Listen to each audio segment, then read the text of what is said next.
La nouvelle ministre déléguée au logement, Emmanuelle Wargon, était aujourd'hui en visite à Marseille. Dans un premier temps, elle a tenu à rencontrer les membres du collectif du 5 novembre.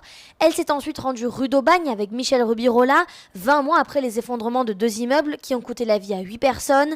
Alors que le mal-logement est au cœur des problématiques de la ville, elle a tenu à rappeler le soutien de l'État à Marseille. C'était pour moi extrêmement important de venir vite à Marseille, rencontrer Madame le maire, rencontrer Madame la présidente de la métropole, et à la fois réaliser l'avancée de ce qui a déjà été fait depuis novembre 2018 et aussi l'ampleur du chemin à parcourir, parce que je me rends compte en discutant avec les élus, en discutant avec les services de l'État, en discutant avec les collectifs associatifs qu'il y a encore énormément à faire.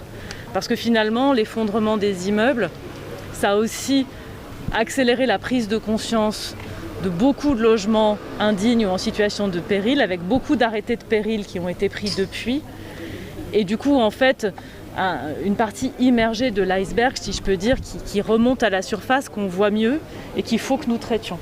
Et donc les enjeux que nous avons maintenant, c'est de faire face à cette masse de logements, un volume important de logements, pour lesquels il faut qu'on fasse des travaux massifs importants, tout en trouvant des solutions de relogement.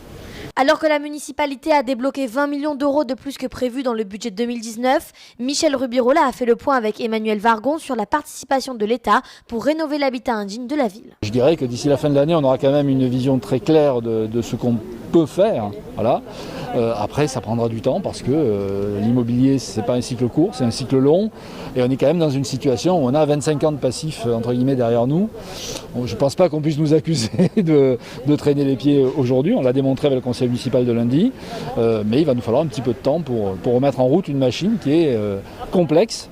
Vu qu'après un quart de siècle avec la municipalité précédente, rien ne s'est passé, au contraire les choses se sont aggravées, je me dis que ça ne peut pas être pire, donc on ne pourrait normalement aller que vers le mieux. Après, je ne me fais aucune illusion non plus.